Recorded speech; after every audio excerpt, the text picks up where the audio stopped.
Ya, selamat pagi Bapak Ibu semua, teman-teman, kakak, adik. Setelah sekian purnama, puji Tuhan, akhirnya tiba juga kesempatan saya untuk bisa membawakan firman Tuhan, bisa berbagi firman Tuhan di tempat ini. Terima kasih kepada Pastor Gembala, Pastor Jimmy Lukas, yang telah berkenan memberikan kesempatan kepada saya untuk bisa membawakan firman Tuhan di tempat ini. Sebenarnya Bapak Ibu ya, saya tuh sebenarnya kangen loh di tempat ini membawakan firman Tuhan, kita bisa belajar bersama gitu. Cuman apalah daya, tetap saja kita harus menunggu giliran dari Pastor Gembala. Ini kayaknya mic-nya nggak nyala, mungkin bisa pinjam mic yang itu. Ini baru Pak. Kayaknya ada. Tes. Oke. Iya, Bapak Ibu, tanpa terasa kita telah sampai ke bulan ketiga di tahun 2026 ini. Dan kita sudah minggu kedua di tahun 2026 ini. Dan kalau nggak salah 3 minggu lagi ya kita akan merayakan Paskah bersama ya. Di tempat ini juga nanti kita akan ada ibadah Paskah ya. Tentu nanti Pastor Jimmy akan memimpinnya. Ya, Bapak Ibu, teman-teman semuanya. Seperti yang Bapak Ibu dan teman-teman lihat semua di sini, baru kuartal pertama tahun 2026 kita sudah dikejutkan oleh berbagai peristiwa. Yang paling anyar adalah beliau ini. Beliau ini tiba-tiba ndilala entah dari mana asal usul idenya bekerja sama dengan Israel, tiba-tiba ngebom yang namanya Iran. Banyak orang bertanya-tanya, apa sih tujuannya Amerika Serikat dengan Israel menyerang Iran? Berbagai isu, berbagai informasi beredar. Sampai-sampai yang ada yang tahu, ini info betulan atau info dari AI gitu. Ada yang bilang, oh, dia ingin menguasai minyak dunia.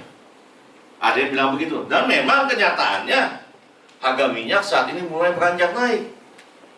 Mungkin ada yang pernah mengamati berita sekitar kemarin atau kemarin dulu. Air New Zealand, jadi flag airline dari New Zealand yang pernah menjadi airline terbaik di dunia, bahkan kemarin mengumumkan akan menghentikan 1.100 penerbangannya. Dikarenakan apa? Harga minyak sudah tidak bisa menutupi ongkos operasionalnya. Ada yang bilang, mungkin ada yang tahu cerita mengenai Epstein file. Ada yang bilang dia terlibat di Epstein file dan dia berusaha untuk menutup kasusnya dengan kasus lain, yaitu yang tidak kalah hebohnya, dia serang itu Iran. Yang memang Epstein file juga berbicara mengenai power. Ada yang bilang Epstein sengaja mengkondisikan beberapa powerful people in the world ke dalam suatu kegiatan yang menurut saya kegiatan yang paling najis yang bisa dilakukan seorang manusia. Nah, kejadian-kejadian tersebut membuat kita semua menjadi mulai khawatir. Mungkin teman-teman di sini ada yang bermain di bursa saham. Masih ingat kan tiba-tiba juga bursa saham di halt? Karena kembali lagi ada yang mencoba mengendalikan bursa saham di Indonesia dengan cara-cara yang tidak baik. Namun, apapun yang terjadi, baik yang dilakukan oleh Donald Trump dengan sekutu-sekutunya, baik yang dilakukan oleh Epstein, baik yang dilakukan oleh para yang berusaha mengendalikan bursa saham di Indonesia, ini semua mengakibatkan kita semua menjadi kepada posisi yang khawatir. Memang kekhawatiran ini membuat kita setiap hari begitu buka medsos, saya rasa sport jantung. Habis ini ada berita apa lagi nih? Habis ini ada berita apa lagi yang akan datang gitu? Macam-macam berita. Oh ya, belum lama juga ada berita mengenai virus Nipah. Virus yang nggak tahu asal dari mana tiba-tiba nongol. Begitu banyak kekhawatiran yang datang, padahal kita baru memasuki kuartal pertama dari tahun 2026. Sehingga ada yang mulai mengganggu pikiran kita. Jangan-jangan resolusi tahun 2026 yang baru kita tempatkan dalam hati kita, dalam pikiran kita, dalam niat kita, wih, bisa-bisa nggak kecapean nih. Nah, kalau bicara mengenai kekhawatiran, memang bukan hanya ini saja yang bisa menyebabkan kekhawatiran. Banyak hal yang bisa menyebabkan kekhawatiran dalam diri kita. Mungkin ada teman-teman di sini yang sedang bekerja dan perusahaannya sedang tidak baik-baik saja, mungkin sudah mulai khawatir. Wih, jangan-jangan perusahaan gua akan tutup nih. Kena PHK nggak ya habis ini? Atau mungkin ada teman-teman yang sudah lulus wisuda dari pertengahan tahun lalu sampai hari ini belum dapat pekerjaan. Atau dikarenakan hal-hal seperti ini yang dilakukan oleh Mr. Trump dengan sekutunya, perekonomian menjadi tidak baik-baik saja. Semua menimbulkan kekhawatiran. Bahkan tidak terkecuali para hamba-hamba Tuhan, para pelayan-pelayan di gereja pun juga mengalami kekhawatiran yang sama. Akankah pelayanannya, akankah gerejanya bisa bertahan? Bapak Ibu, kekhawatiran ini sangat mengganggu segala macam kehidupan kita. Tapi tunggu dulu, ada kekhawatiran yang tidak negatif, ada kekhawatiran yang positif. Apa itu? Contohnya, tahu dong, tol Tangerang menuju Jakarta dalam 2 minggu ini, waduh, ujian kesabaran yang tanpa batasnya bagi orang Tangerang. Nah, kita yang kebetulan punya meeting di Jakarta, tentu kita punya kekhawatiran jangan sampai terlambat dong. Wah, gue meeting jam 9 pagi nih. Karena keadaan tol seperti itu, saya khawatir terlambat, maka saya berangkat lebih awal. Apakah itu jam 6 pagi? Itu kekhawatiran yang positif. Atau mungkin habis ini ada yang mau liburan, entah ke luar kota maupun ke luar negeri, pasti mempersiapkan apakah pakaiannya, apakah obat-obatan, dan apakah asuransi dan segala hal. Itu kekhawatiran yang positif. Nah, Bapak Ibu, saya berdoa, apapun kekhawatirannya, namun kekhawatiran yang akan kita pelajari pagi ini adalah kekhawatiran yang memberikan rasa negatif terhadap diri kita, memberikan tekanan-tekanan dalam hidup kita. Kita coba belajar hari ini, dan saya berdoa kiranya firman Tuhan pada hari ini dapat memberikan jawaban mengenai apa sih penyebab utama kita khawatir, dan bagaimana kita bisa terbebas dari rasa khawatir. Nah, Bapak Ibu yang terkasih, kiranya ini bisa dijawab oleh firman Tuhan. Mari kita buka di Matius 6 ayat 25 sampai dengan 34. Boleh saya pinjam mic satu? Saya undang hambanya Pak Slamet untuk bisa membacakan untuk kita semua. Matius 6 ayat 25 sampai dengan 34. Silakan. Demikian firman Tuhan dalam Matius 6 ayat 25 sampai dengan 34. Karena itu aku berkata kepadamu, janganlah khawatir tentang hidupmu, mengenai apa yang hendak kamu makan dan minum, dan janganlah khawatir tentang tubuhmu, mengenai apa yang hendak kamu pakai. Bukankah hidup itu lebih daripada makan, dan tubuh itu lebih daripada pakaian? Pandanglah burung-burung di udara, ia tidak menabur, tidak menuai, dan tidak mengumpulkan dalam lumbung, namun Bapamu yang di surga memberi mereka makan. Bukankah kamu jauh lebih berharga daripada burung-burung itu? Siapakah di antara kamu yang karena kekhawatirannya dapat menambah sehasta saja pada jalan hidupnya? Mengapa kamu khawatir mengenai pakaian? Perhatikanlah bunga bakung di ladang, bagaimana mereka tumbuh. Mereka tidak bekerja keras dan tidak meminta. Namun aku berkata kepadamu, Salomo dalam segala kemegahannya pun tidak berpakaian seindah salah satu dari bunga itu. Jadi jika rumput di ladang yang hari ini ada dan besok dibuang ke dalam api, demikianlah didandani Allah, tidakkah ia akan terlebih lagi mendandani kamu, hai orang yang kurang percaya? Karena itu janganlah khawatir dan berkata, apakah yang akan kami makan, apakah yang akan kami minum, apakah yang akan kami pakai. Semua itu dicari bangsa-bangsa yang tidak mengenal Allah, padahal Bapamu yang di surga tahu bahwa kamu memerlukan semuanya itu. Tetapi carilah dahulu kerajaan Allah dan kebenarannya, dan semuanya itu akan ditambahkan kepadamu. Karena itu janganlah khawatir tentang hari esok, Karena hari esok mempunyai kekhawatirannya sendiri, kesusahan sehari cukuplah untuk sehari. Demikian firman Tuhan. Terima kasih Pastor Slamet. Berbahagialah kita yang membaca firman Tuhan, merenungkannya dan melakukannya setiap saat. Nah Bapak Ibu, memang kalau kita bicara mengenai kekhawatiran, tidak ada satupun bagian dari kehidupan kita yang lepas dari kekhawatiran. Bahkan mungkin sejak bayi pun, begitu lapar, kita khawatir, kita nangis. Banyak remaja, anak-anak, remaja dewasa, sampai dengan lansia seperti saya, tidak pernah lepas dari kekhawatiran. Banyak yang bertanya, kayaknya nggak gitu deh Pastor. Kayaknya sejalan dengan bertambahnya usia, kekhawatiran akan hilang. Tidak pernah. Atau ada yang pernah di sini, makin tua makin hilang kekhawatiran. Yang ada makin tua makin mumet. Iya kan? Nah, kekhawatiran itu telah menjadi bagian yang menyatu dalam kehidupan manusia. Nggak peduli apa status ekonominya. Dia mau kaya, dia mau sederhana. Tidak peduli apa status kependidikannya. Dia mau sekolah tinggi atau biasa-biasa saja. Kekhawatiran selalu ada dan tidak pernah terbebaskan dari kehidupan kita.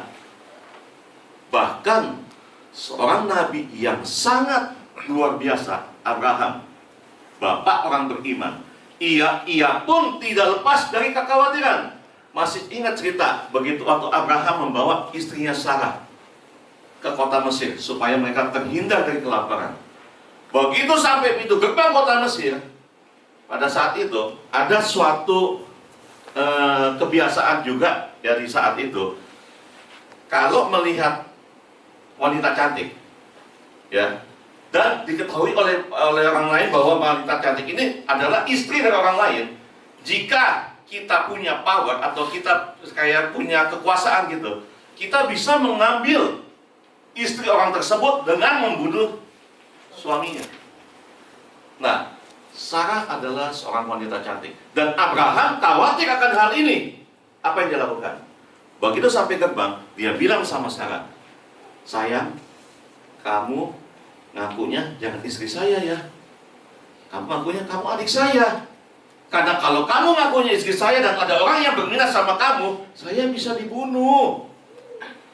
Bayangkan, seorang nabi yang begitu besar, yang dibilang sebagai bapak orang beriman sekalipun, punya kekhawatiran sehingga dia bisa membohongi status pernikahannya. Memang saya pun juga paham kenapa Abraham melakukan seperti itu. Karena tidak mudah mempunyai istri seorang cantik. Saya juga punya istri yang sangat cantik. Saya merasakan kesulitan Abraham dan kekhawatiran Abraham.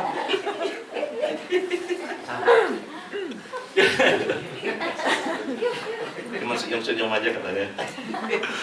Nah Bapak Ibu, bahkan 12 murid Yesus pun ya, yang telah menjadi saksi bagaimana Yesus, keilahian Yesus, mereka pernah mengutus Petrus untuk nanya ke Yesus, Guru, kami ini sudah mengikuti Engkau sekian lama, kami sudah meninggalkan segalanya, lalu apa yang kami dapat? Bayangkan ya Pak, saksi keilahian Yesus yang sudah dipimpin dengan luar biasa oleh Yesus, tapi masih mempunyai rasa khawatir. Bahkan kalau saya lihat dari mimbar ini saat ini, saya juga bisa melihat wajah-wajah yang sedang khawatir. Cuman levelnya ya berbeda-beda deh. Ada yang khawatir belum terima THR, ada juga yang khawatir belum bisa bayar THR. Nah Bapak Ibu, puji Tuhan ya, di tengah segala kekhawatiran kita, hari ini berbahagialah kita karena firman Tuhan tadi yang disampaikan Yesus dalam khotbahnya di bukit berkata, janganlah khawatir. Di ayat 25, coba. Bentar. Ya. Di ayat 25. Di situ disatakan bahwa Yesus berkata, janganlah khawatir tentang hidupmu. Sewaktu saya mencoba meneliti firman Tuhan ini, ternyata kata khawatir itu di Alkitab Perjanjian Barunya itu adalah berasal dari bahasa Yunani, merimnate. Akar katanya merimnao. Nah, merimnate ini juga mempunyai dua suku kata, merim dan nate. Yang merim artinya pikiran, yang nate artinya terbagi. Maksudnya apa yang disampaikan oleh Yesus di sini adalah khawatir di sini adalah disebabkan oleh pikiran yang terbagi, pikiran yang tidak fokus, pikiran yang mencela-mencela ke sana kemari, pikiran yang berubah-ubah. Seperti kita ketahui Bapak Ibu, pikiran sangat menentukan tindakan kita. Pikiran yang positif membuat hati kita positif, membuat tindakan kita positif. Pikiran yang negatif membuat hati kita menjadi negatif, membuat tindakan kita juga pun menjadi negatif. Begitu berbahayanya mengenai pikiran, begitu powerfulnya mengenai pikiran.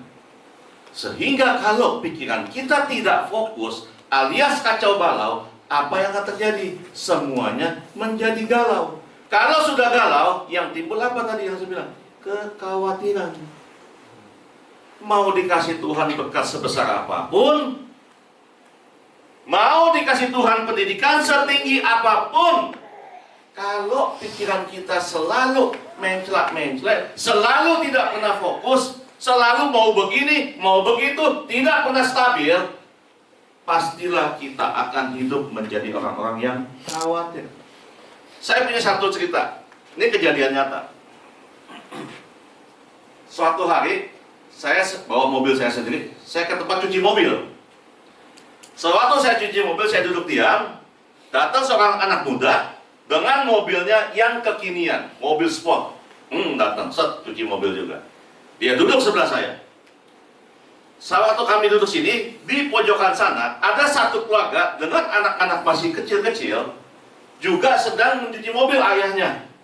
Jadi mereka duduk di sebelah sana. Anak muda ini tiba-tiba nyolek saya. Kakak, walaupun gini-gini masih dipanggil kakak. Kalau ini dipanggil om ini. Itu Maya. Kakak, enak kali ya kalau punya anak kayak gitu ya. Kenapa maksudnya? Iya kan bahagia tuh main-main ya, rame ya gitu. Oh iya. Cuman kak, dengar-dengar sekarang uang sekolah mahal ya kak ya? Dia bilang gitu. Oh iya, uang sekolah mahal. Otomatis saya bertanya dong sama dia. Memang punya anak berapa? Saya bilang begitu. Enggak sih, saya belum punya anak. Dia bilang gitu. Oh belum punya anak. Terus, emang baru nikah? Enggak juga sih, nikah juga belum. Dia bilang begitu. Nah, mulai dengan saya ini. Oh belum nikah juga. Terus sudah punya pacar belum? Belum, masih cari juga. Nah lu pacar aja belum punya, lu mikirin gimana nyekolahin anak lu, saya bilang gitu. Inilah yang saya bilang, orang-orang yang tidak fokus terhadap pikirannya. Cari pacar dulu yang benar, yang seiman. Baru lu mikir habis itu mau nikahnya gimana, mau punya anak bagaimana, mau nyekolahin anak bagaimana. Ini enggak, karena fokusnya udah berbeda, udah kelewat jauh, udah pikir udah macam-macam. Padahal bayangkan, seorang muda datang dengan mobil sport yang sangat baik, masih bisa seperti itu. Nah, kekasih Tuhan Bapak Ibu sekalian, Tuhan tidak ingin kita sebagai anak-anak yang tumbuh hidup seperti begini. Allah ingin berbelas kasihan. Maka itu dia datang dan mengkhotbahkan ini kepada para muridnya. Demikian juga pagi ini dia datang kepada kita untuk menyampaikan hal ini kepada kita. Allah ingin membebaskan kita dari hal-hal yang membuat kita punya rasa khawatir yang merusak hidup kita. Namun, layaknya kalau kita pergi ke dokter, ya Bu ya, pasti kita cari dulu apa nih penyebabnya sebelum kita tahu resepnya yang tepat. Sebelum kita tahu penyebabnya, kita mesti tahu dulu penyebabnya apa, maksud saya. Sewaktu saya melakukan penelitian lebih dalam,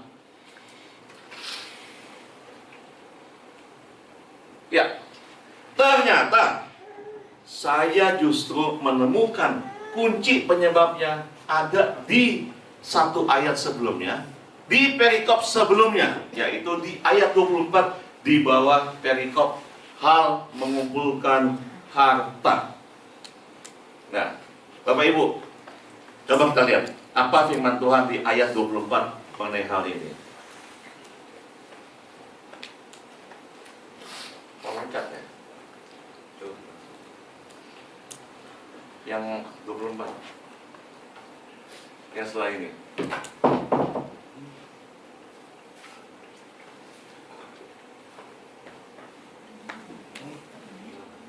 Ada nggak? Nggak, yang ayat 24. Hilang. Oke, ya udah. Dibalikin lagi kata dia yang tadi. Ya. Nah, di sini ayat 24 mengatakan gini, tak seorang pun dapat mengabdi kepada Tuhan, karena jika demikian, ia akan membenci yang seorang dan mengasihi yang lain, atau ia akan setia kepada seorang dan tidak mengindahkan yang lain. Kamu tidak dapat mengabdi kepada Allah dan kepada Mamon. Ternyata teman-teman, inilah penyebabnya. Kenapa kita mempunyai rasa khawatir? Kenapa kita tidak fokus? Karena pikiran kita terbagi. Seharusnya pikiran kita hanya fokus kepada Allah kita yang telah menyelamatkan kita, tapi kita punya fokus yang lainnya, yaitu kepada Mamon. Ternyata kita punya berhala dalam diri kita yang berasal dari Mamon. Mamon apa, Pastor? Mamon itu uang. Mamon itu bukan dewa. Nggak ada yang namanya dewa Mamon. Nggak ada yang namanya dewa Mamon. Mamon itu uang. Atau lebih luasnya adalah harta, kekayaan. Dan Bapak Ibu, hati-hati. Mamon dalam konteks modern saat ini itu bisa berupa apa? Gaji kita, kedudukan kita, bisnis kita, aset kita, tabungan, jabatan, relasi, network. Itu adalah mamon-mamon yang ada dalam kehidupan kekinian kita. Bahkan banyak sekali hamba Tuhan yang juga menjadikan pelayanannya seperti mamon. Mamon berkembang menjadi alat berhala kendali kita. Kita punya berhala kendali. Mamon ini adalah supporter yang terbaiknya. Maka karena itu, walaupun tidak bisa ditampilkan, tema pembelajaran kita hari ini adalah mencari kendali. Tapi ternyata yang kita dapatkan adalah kekhawatiran. Kalau kita lihat pada kenyataannya, Bapak Ibu teman-teman sekalian ya, memang sangat disayangkan. Sebagai seorang Kristen sekalipun, ternyata kita masih punya kecenderungan mengabdi kepada hal-hal yang lain selain Tuhan kita. Pikiran yang seharusnya fokus kepada Allah kita, tapi kita punya fokus yang lain. Pikiran yang seharusnya fokus kepada salib Kristus yang telah menyelamatkan kita, tapi sayangnya kita punya fokus kepada hal-hal yang lain yang seharusnya tidak bisa terjadi dan tidak boleh terjadi. Layaknya Bapak Ibu, teman-teman jatuh cinta. Yang namanya jatuh cinta pasti hanya pada satu pihak dong.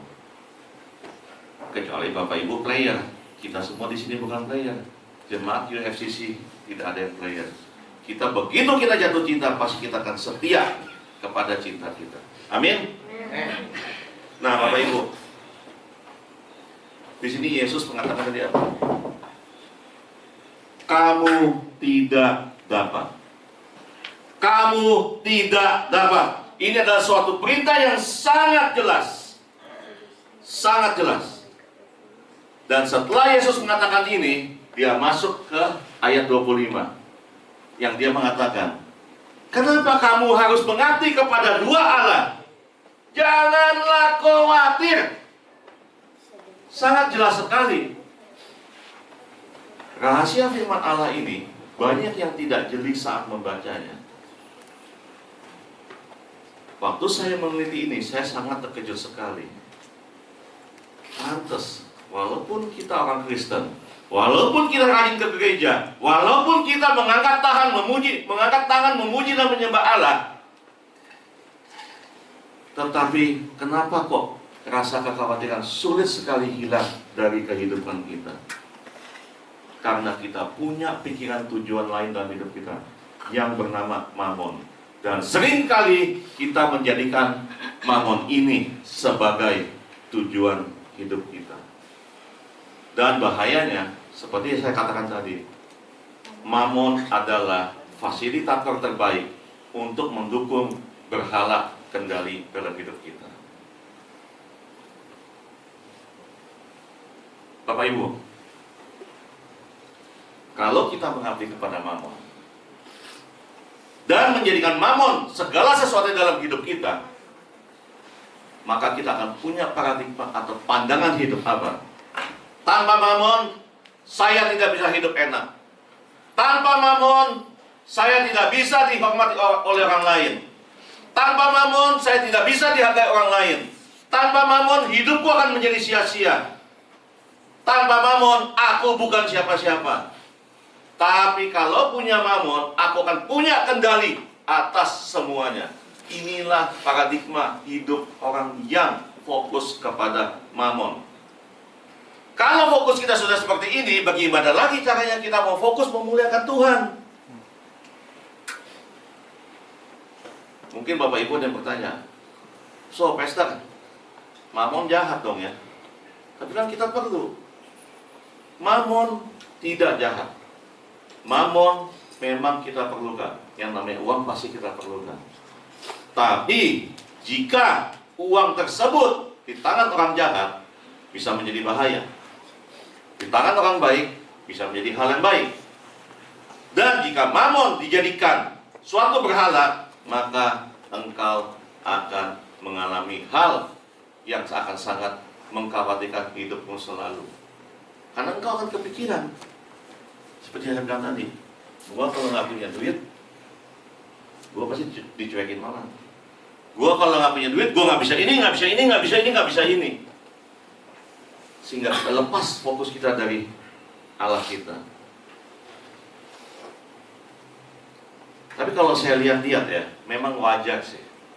Kita sendiri, dan kita juga kepada anak-anak kita, tanpa kita sadari, kita sudah menanamkan mengenai berhala mamon ini.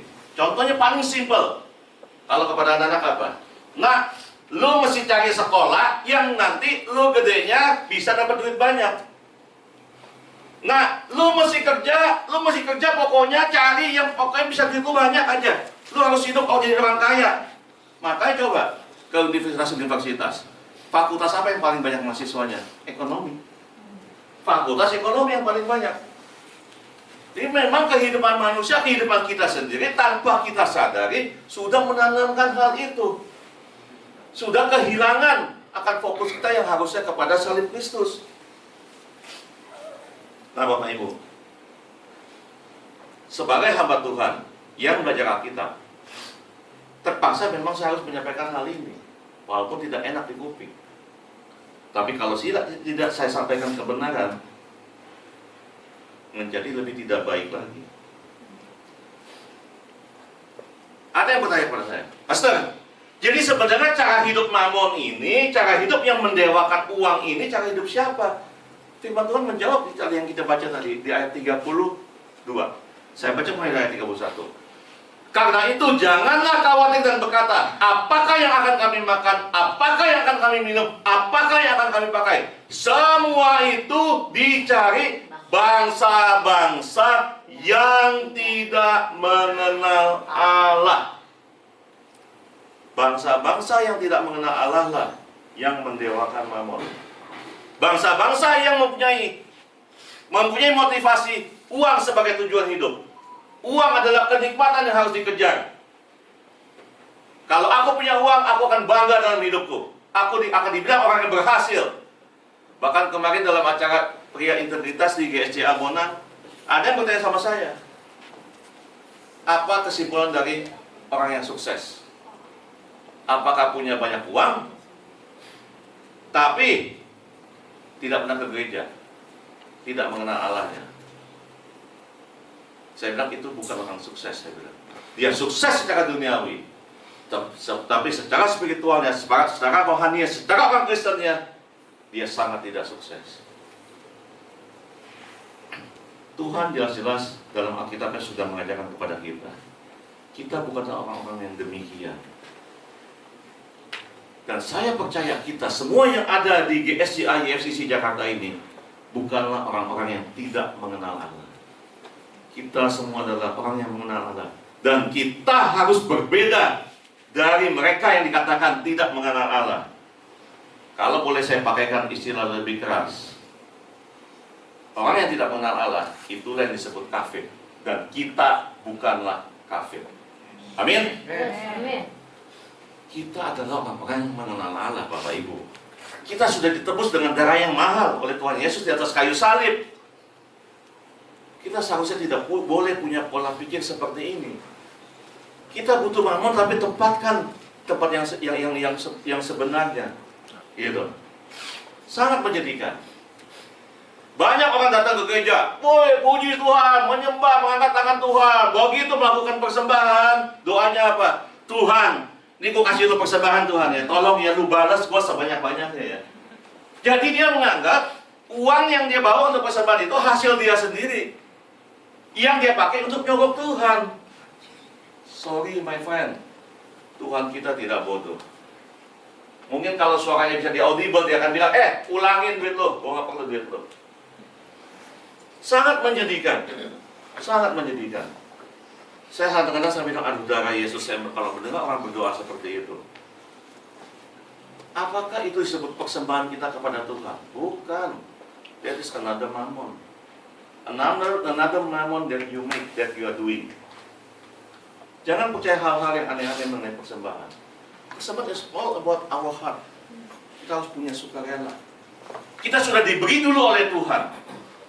Kita kembalikan apa yang menjadi milik Tuhan. Bukan untuk apa-apa, juga untuk rumah Tuhan, untuk gereja kita bersama. Kita kembangkan gereja kita bersama. Nah, kembali lagi kepada pembelajaran kita hari ini. Jadi pastor, ada yang bertanya kepada saya, "Pastor, bagaimana kita bisa melepaskan berhala mamon? Kita perlu mamon. Tapi gimana? Kok saya jadi keikat nih sama mamon?" Tuhan sudah menyiapkan jawabannya dengan tegas. Yang pertama, fokuslah kepada Allah, bukan kepada mamon. Di ayat 26 dia sudah sampaikan, "Pandanglah semua burung yang di udara yang tidak menabur, tidak menuai, dan tidak mengumpulkan dalam lumbung, namun diberi makan oleh Bapakmu di surga." Coba kita lihat. Semua murid Yesus yang tadinya mulai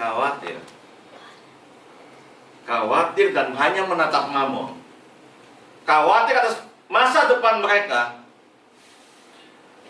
apa yang dilakukan Yesus? Yesus mulai menggeser fokusnya. Kemana? Ke pribadi yang disebut Bapakmu yang di surga. Sekarang coba kita lihat, Bapak Ibu. Kenapa Tuhan Yesus memakai ilustrasi semua burung yang ada di udara? Pandanglah mereka yang tidak menabur, tidak menuai, dan tidak mengumpulkan dalam lumbung, namun masih diberi makan oleh Bapa di surga. Apalagi engkau, apalagi kita, ciptaannya yang merupakan mahkota dari segala ciptaannya. Amin. Amin. Ini metafora yang sangat luar biasa dipakai oleh Tuhan Yesus menurut saya. Tiba-tiba Tuhan Yesus, juru selamat yang besar dan agung, kok bisa mengkaitkan makhluk yang boleh dibilang tidak ada harganya dengan Sang Pencipta yang begitu besarnya. Saya yakin pada saat ini dikatakan Yesus, ini adalah teologi yang baru juga bagi para murid pada saat itu. Ini sangat mengejutkan bagi mereka saat itu. Makhluk yang tidak ada harganya pada saat itu. Kalau saat ini memang mulai sedikit ada harganya. Ada yang pada koleksi-koleksi burung antik gitu ya kan. Tapi kita lihat konteks saat itu. Sesuatu yang tidak ada harganya pun dijadikan ilustrasi oleh Yesus. Apalagi kita, apalagi kamu yang diberikan akal budi, yang diberikan segala kelengkapannya sebagai ciptaan yang paling sempurna. Kok kamu masih khawatir? Mungkin kalau sampai di titik ini, ada yang mungkin mulai berpikir begini, enak ya pastor ya, kalau gitu saya pengen jadi semua burung aja deh ya, nggak usah mikir yang aneh-aneh, nggak usah mikir yang macam-macam, pasti dikasih makan oleh Bapak di surga. Bu, Bapak, teman-teman, burung juga tiap pagi dia harus terbang tuh ke sana kemari, dia harus turun ke bawah mengais-ngais. Ngapain? Nyari makan. Makanan yang siapin siapa? Allah yang sebagai pencipta yang sudah nyiapkan. Jadi mereka tidak diam-diam aja. Mereka tidak santai-santai aja, enggak. Kalau semua burungnya diam-diam aja pasti mati. Pasti confirm mati mereka gitu. Kita manusia yang diciptakan serupa dengan Allah, diberikan akal budi untuk hidup dan bertahan hidup, diberikan sumber alam untuk menjadi sumber kehidupan kita. Persoalannya, kita malas, dan tidak ada satupun ayat di dalam Alkitab yang mengajarkan kita untuk jadi malas. Jadi Bapak Ibu, kalau masih malas juga dalam hidup kita, yang sudah diperlengkapi, yang sudah disediakan oleh Allah, ngegemesin banget. Ngegemesin banget. Nih, hati-hati nih. Ini ada orang yang suka terjebak. Ada fenomena orang Kristen, termasuk para pelayan Tuhan, yang seringkali dalam kesulitan keuangan mengatakan, tenang bro, kita punya Tuhan yang hebat. Segala sesuatu pasti akan disediakan oleh Tuhan. Bagi saya itu mengerikan. Kenapa? Kemarin sudah kita bahas di pria integritas. Kadang-kadang kita suka salah mengartikan antara iman yang benar dengan iman yang besar. Kita suka seringkali membalik prioritasnya. Mana iman yang lebih dahulu? Iman yang lebih dahulu adalah iman yang benar. Anda punya iman yang besar sebesar apapun sekalipun, tetapi kalau Anda tidak mengerti kebenaran, tidak akan ada gunanya. Contohnya paling gampang begini. Saya bukan tidak percaya mujizat kesembuhan, tapi saya percaya apa yang benar. Tuhan sudah menciptakan, mengkaruniakan orang-orang yang dijadikan dokter, ahli farmasi, ahli fisioterapi. Ya, lu kalau sakit, ya lu ke dokter, minum obatnya, berdoalah supaya dokter itu bisa dipakai Tuhan menyembuhkan lu. Obat-obat yang diminum bisa dipakai Tuhan menyembuhkan kita.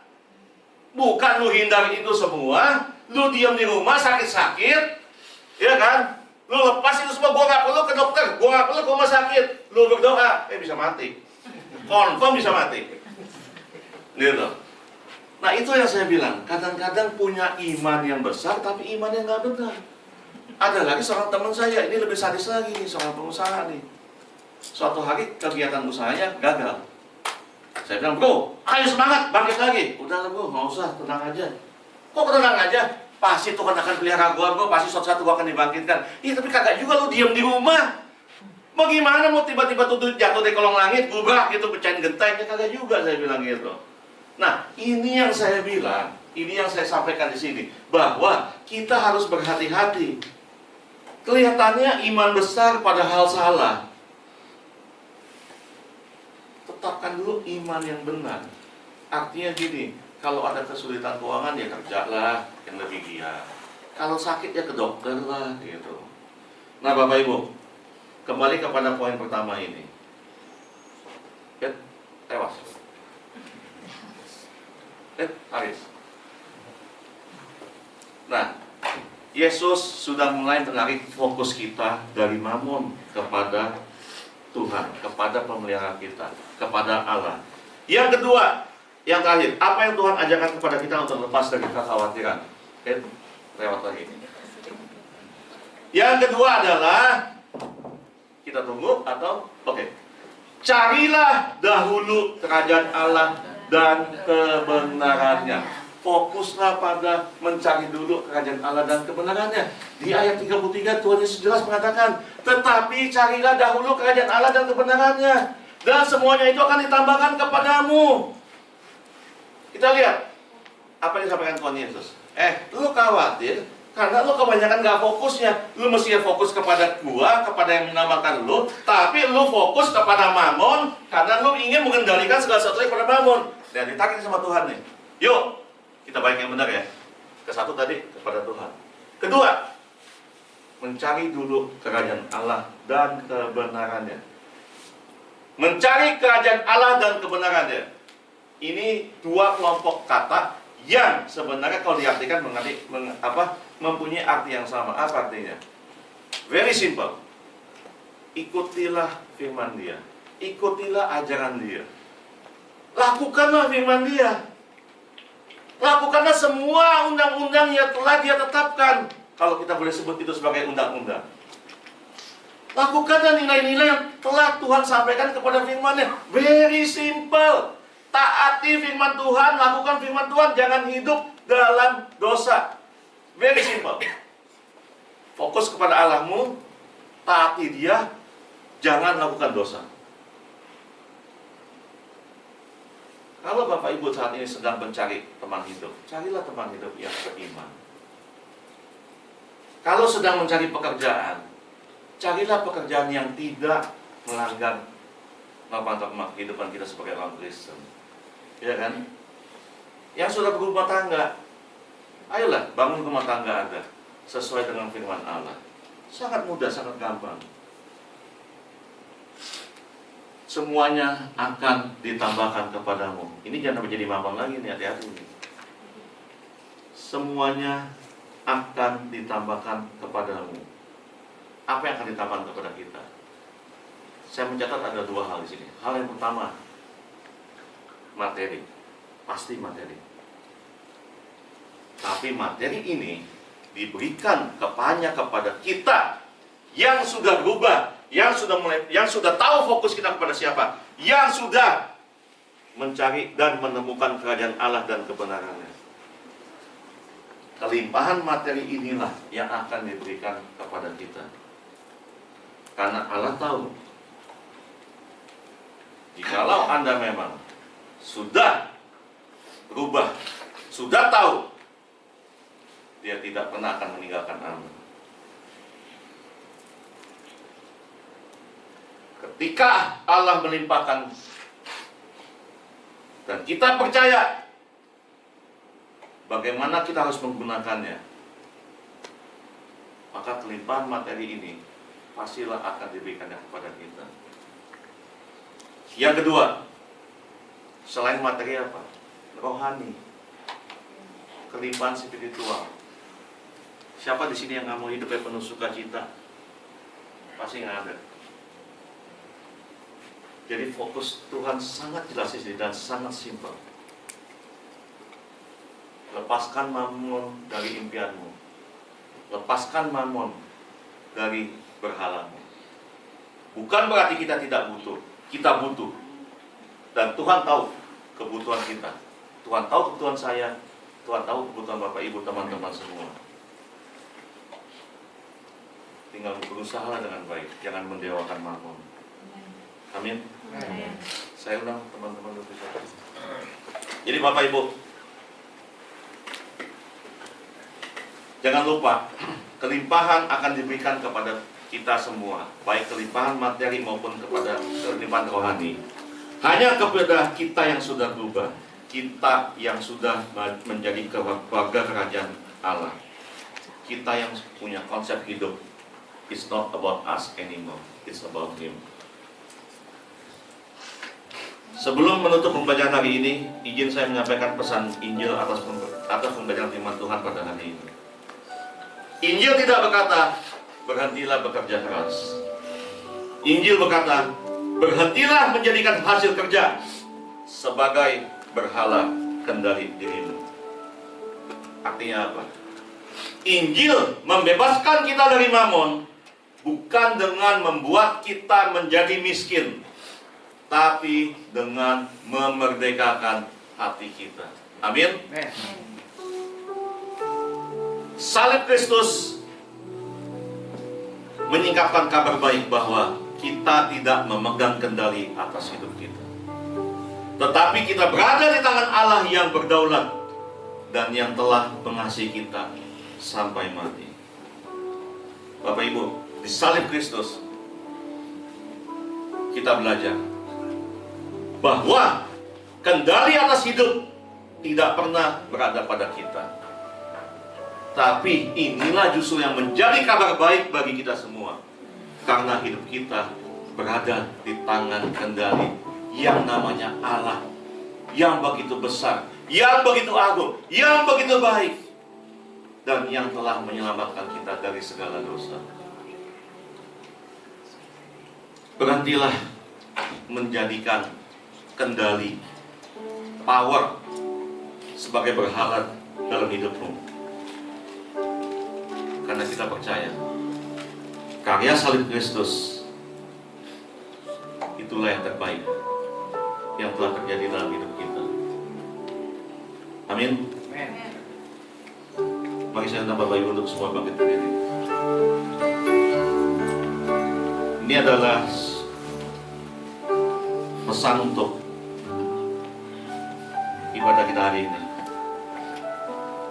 Tetap jadikan Allah menjadi sumber kendali kehidupan kita, dan kembalikan mamon kepada tempatnya, yaitu hanya sekedar Allah dan bukanlah menjadi uang kita. Amin. Ayo kita nyanyikan satu lagu ini. Kita nyanyi bersama ya. Haleluya. Terima kasih Tuhan.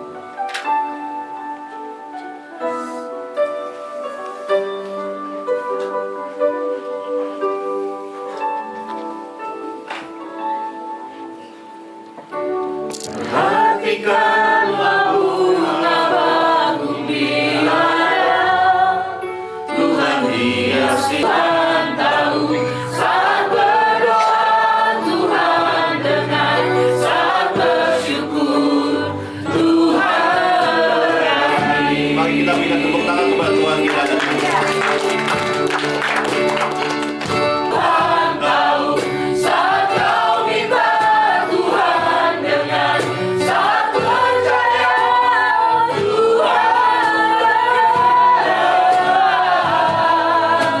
saat menangis, Tuhan tahu saat berdoa, Tuhan dengan saat bersyukur, Tuhan berani.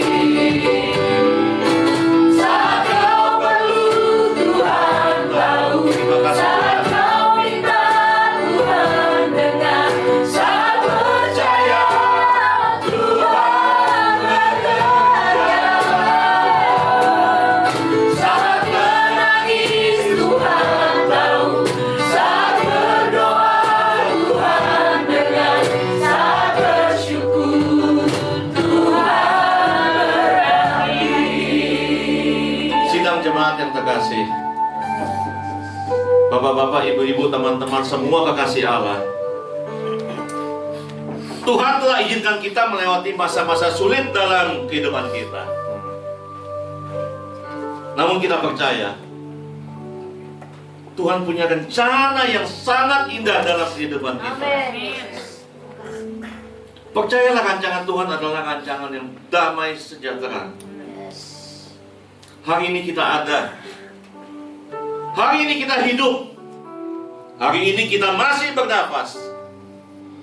Itu semua adalah karunia Tuhan, adalah anugerah Tuhan yang melimpah atas kehidupan kita.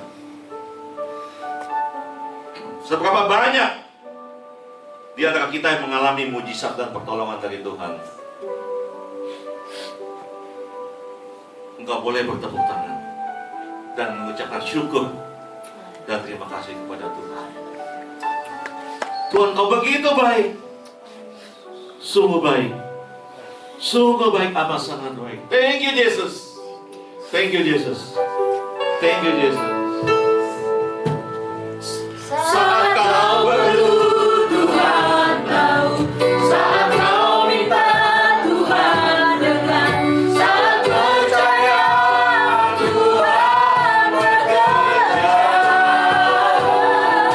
saat menangis Tuhan tahu, saat berdoa Tuhan dengar, saat bersyukur Tuhan berkahi. haleluya. Saat kau perlu Tuhan tahu, saat kau minta Tuhan dengar, saat percaya Tuhan bekerja, saat menangis Tuhan tahu, saat berdoa Tuhan dengar, saat bersyukur Tuhan berkahi. Saat bersyukur Tuhan berkahi. Saat bersyukur Tuhan Mari kita berikan tepuk tangan kita kepada Allah kita yang luar biasa. Haleluya. Haleluya. Haleluya. Mari kita tundukkan kepala dan satukan hati kita untuk berdoa. Bapa di surga, kami bersyukur untuk firman-Mu yang telah kami dengar hari ini. Firman-Mu menegaskan bahwa kami adalah warga negara kerajaan-Mu. Kami bukanlah bangsa-bangsa yang tidak mengenal Allah. Kami mengenal Engkau. Engkau adalah Bapa pencipta kami. Engkau adalah Bapa yang begitu baik, yang telah mengirimkan putra-Mu yang tunggal hanya untuk menebus kami. Menebus kami yang bukan apa-apa dan bukanlah siapa-siapa. Terima kasih Tuhan, terima kasih. Engkau juga adalah Bapa yang mengenal hati kami. Engkau tahu kekhawatiran yang kami simpan, ketakutan yang sering kali kami tidak ucapkan, dan beban hidup yang kami pikul secara diam-diam. Pagi ini Bapa, kami tidak mau membawa semua ini ke dalam kekuatan kami sendiri, tapi kami ingin menyerahkannya ke dalam tangan-Mu. Ya Yesus. Haleluya. Ampuni kami Bapa jika selama ini kami lebih percaya pada harta. Kami lebih percaya pada kemampuan kami sendiri. Kami lebih percaya pada kendali diri kami sendiri daripada kami percaya kepada Engkau Bapa kami yang telah begitu setia kepada kami. Ampuni kami Bapa, ampun Bapa. Bapa, kami mau belajar kembali mempercayakan hidup kami sepenuhnya kepadamu. Kami mau melepaskan setiap kekhawatiran, dan kami mau menyerahkan masa depan kami ke dalam tangan-Mu. Saat kami melangkah kembali ke dalam kehidupan kami sehari-hari, Ya Yesus. mulai kami keluar dari gereja-Mu ini sampai seterusnya, ajarlah kami hidup bukan dengan kekhawatiran, Ya Bapa. melainkan kami hidup dengan iman dan pengharapan kepada-Mu. Ya Yesus. Kami menyerahkan hidup kami sepenuhnya ke dalam tangan. Haleluya. Hari ini, esok, sepanjang tahun ini, bahkan sampai selama-lamanya, sampai Engkau datang untuk yang kedua kali. Di dalam nama Tuhan Yesus Kristus kami mengucap syukur dan berdoa. Haleluya. Amin. Amin. Terima kasih. Happy Sunday. Tuhan berkati semuanya. Silakan tutup Bapak Ibu.